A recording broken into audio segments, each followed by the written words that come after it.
Olá, pessoal. O assunto da nossa aula de hoje é uma continuidade do assunto de transformações lineares. Na verdade, a gente pode até dizer que a mudança de base é um formato, é dentro de uma transformação linear específica, um caso bem específico. Okay? Inclusive, você vai ver pelas definições iniciais, pela introdução, que a mudança de base ela é como uma transformação linear. Diferentemente das aulas anteriores, você vai ver que a aula de hoje vai ser uma aula bem mais tranquila, bem mais enxuta, mais rápida, com menos conteúdo, porque é um fechamento desse conteúdo. Ficam faltando aí trabalhar alguns conteúdos para finalizar a nossa disciplina de álgebra linear, que serão trabalhados aí nas próximas 2 semanas para encerrarmos o semestre. Ok? Então vamos lá. Anteriormente, a gente viu nas transformações lineares que eu pegava uma transformação, eu pegava um vetor de um espaço vetorial V, né? Pegava um Vzinho pertencente ao espaço vetorial V, e eu ia transformar ele na imagem dele, T de V, e essa imagem pertencia ao espaço vetorial W. E aí eu podia escrever essa imagem no espaço W escrito em uma base B, através dessa multiplicação, onde eu pego o Vzinho na base A, multiplico pela transformação de A para B. E A e B são as bases dos espaços vetoriais. A gente viu isso daqui no finalzinho do conteúdo, ali na última aula, né? Inclusive a gente viu que quando as bases A e B eram as canônicas, aí a gente colocava só a matriz de transformação, né? Só o T, beleza? Mas eu tinha A e B diferentes, então eu trabalhava dessa maneira. Eu tinha que conhecer as componentes do vetor V na base A, multiplicava por essa matriz e eu encontrava as componentes da imagem de V na base B já. Legal? Bom, o que a gente vai pensar agora para a ideia de mudança de base? A gente vai partir do princípio que a gente vai trabalhar com um operador linear, ou seja, os espaços W e V são o mesmo espaço. Aí a transformação linear a gente chama de operador linear. Dentre esses operadores lineares, há um em especial que é a identidade. A gente falou sobre identidade. Identidade é aquela transformação que não altera o vetor, né? Quando eu tenho lá I de V igual a matriz identidade vezes o vetor, o resultado é o próprio vetor. Ou seja, a identidade é um operador linear. Porque se eu vou pegar o vetor e vou escrever ele mesmo, eu não posso nem trocar o espaço vetorial. Correto? Então a identidade é um operador linear. Porém, eu posso pegar um vetor e escrever ele mesmo no mesmo espaço vetorial, mas com uma base diferente. E é aí que entra a ideia da mudança de base. Imagine que eu pego então o vetor V de A, vou multiplicar por uma matriz que aqui já não é mais a matriz identidade, aqui era a matriz identidade, que eu estava trabalhando aqui na base canônica. É aquela matriz diagonal principal 1, o resto é tudo 0. Aqui não. Aqui é uma matriz que vai realizar essa mudança de base. A gente vai ver que essa matriz ela tem o nome de matriz de transição. Ou seja, ela faz a transição entre a base A para B, e aí você encontra as coordenadas desse vetor direto na base B. Certo? Vamos entender quando que isso aqui pode ser aplicado. Imagine que você tem essa elipse que está desenhada aqui, então, no plano cartesiano tradicional XY, com vetores de base I e J, né? 1, 0, 0, 1. Quando você vai escrever a equação dessa elipse, né, usando lá os conceitos de geometria analítica que vocês já estudaram, né, de cônicas, quádricas e tudo mais, você chega à conclusão que a equação, por exemplo, é isso aqui. Tá? Ali não tem coordenadas, mas entenda que poderia ser essa aqui a equação dessa elipse. E nela você tem um termo onde você acaba multiplicando x com y.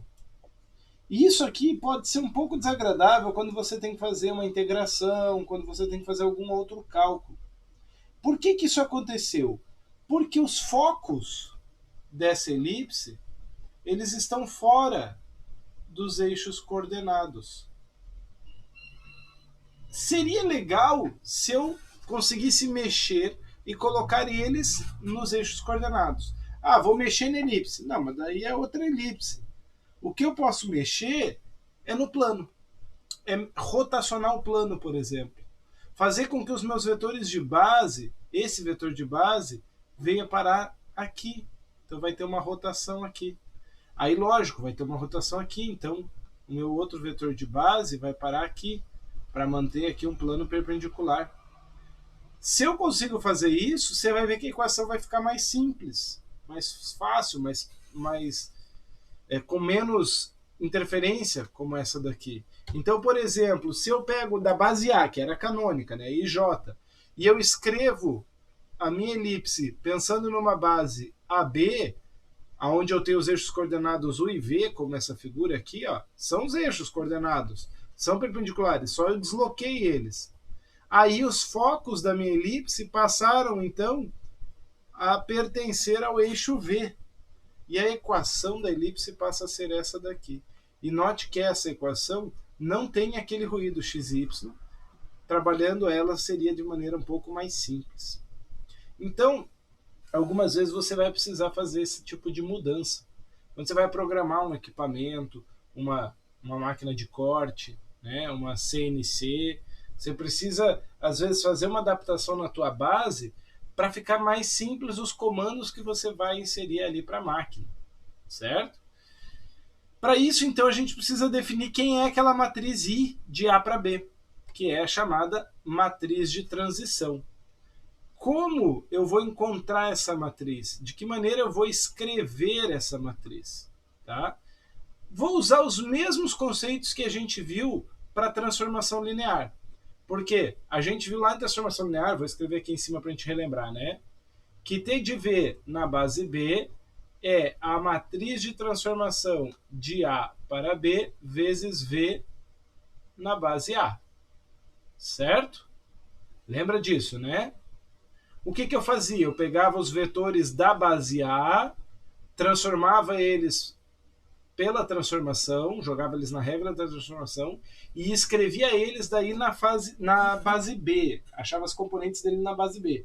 Aí cada um daqueles vetores formava a coluna dessa matriz aqui, certo? Isso é assunto da aula passada.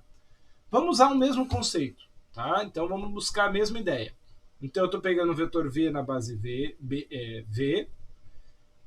um vetor V no espaço vetorial V, né, que é tanto o espaço de início quanto o espaço de chegada. Só que ele tem base A e depois base B. Então são as componentes de V na base A inicialmente. A base A formada pelos vetores V1, V2 até Vn. E a base B, que é onde ele vai chegar, a mudança que eu vou realizar, vai ser formada pelos vetores W1, W2 até o Wn. Então eu posso escrever o V ou como uma combinação linear dos vetores da base A, e aí as componentes dele são x1, x2, xn, que está aqui as componentes dele, ou o mesmo V como uma combinação linear da base B. Porque eu não mudei o espaço vetorial, eu não realizei transformação no vetor em si. É o mesmo vetor, só que eu estou mudando a base, mudando o jeito de escrever ele. Aí eu vou ter os componentes y1, y2 e yn que multiplica respectivamente os vetores da base B. O que acontece? Como que eu poderia escrever cada um desses vetores da base A? Veja, eles não vão passar por transformação, porque não muda. A transformação é a identidade, não muda o vetor. Mas eu poderia escrever cada um deles em função da base B, dos Ws aqui? Poderia. Então eu teria aqui cada um dos vetores da base A escritos na base B, ok? Então ele vai ser A1 vezes o W1 mais A21 vezes o W2 mais até o AN1 vezes WN. Depois A12 W1, A22 W2 até o AN2 WN. E assim por diante. Tendo esta ideia aqui, eu posso pegar cada um desses Vs aqui, escrito dessa maneira, e trocar esses Vs aqui de cima agora por aqueles Vs escritos em função dos vetores da base B. Olha só o que vai acontecer. x1, isso tudo aqui é o V1, escrito em função dos Ws. x2, isso tudo aqui é o V2, escrito em função dos Ws, até chegar no xn vezes o Vn, escrito em função dos Ws. Se eu fizer as distributivas, você vai ver que aqui vai aparecer um cara com W1, aqui vai aparecer outro cara com W1, aqui vai aparecer outro cara com W1. Aqui vai aparecer um cara com W2, W2, W2. Aqui WN, WN, WN. Ou seja, depois eu vou poder reagrupar colocando em evidência esses Ws, os vetores da base B. Então, x1A1 vai somar com x2A12, vai somar com xn A1n. Eu vou ter tudo isso aqui, ó. Toda essa soma multiplica o W1. Toda essa soma, A21x1, A22x2, A23x3, até o A2nxn, multiplica o W2. Até chegar no AN1x1, AN2x2, AN3x3, até o ANNxn, que vai multiplicar o WN. Se eu comparo essa expressão com aquela expressão em função dos y's, quem que está no lugar do y1? Todo esse primeiro parênteses. A1x1 mais A12x2 mais A13. Quem está no lugar do y2? O segundo parênteses. E assim por diante até chegar no yn. Então eu montei essa estrutura aqui, ó. E essa estrutura aqui, ela pode ser escrita através dessa equação matricial. Porque todas as equações vão ter nessa sequência, x1, x2, x3, x4, x5. E cada linha vai mudar esses coeficientes A's aqui. Então, A12, A13 até um A1n, forma a primeira linha, A21, A22 até o A2n, a segunda linha, até chegar na enésima linha. Eu vou ter aqui uma matriz sempre quadrada, porque eu estou indo de um espaço com base dimensão n para o mesmo espaço, então com a base também dimensão n. Então essa sempre vai ser uma matriz quadrada, n por n, tá ok? Essa matriz é a minha matriz de transição. Quando eu olho para essa minha matriz de transição, eu enxergo aqui, ó, as componentes do vetor V1 na base B. Eu enxergo aqui as componentes do vetor V2 na base B. E assim por diante, até chegar no Vn.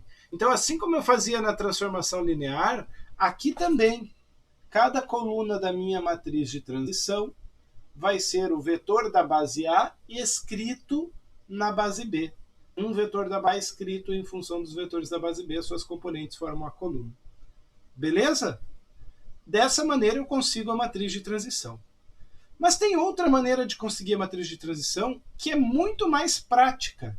Eu precisava lembrar isso aqui com vocês, mostrar a transformação, mas eu vou mostrar no vídeo seguinte uma maneira muito mais prática.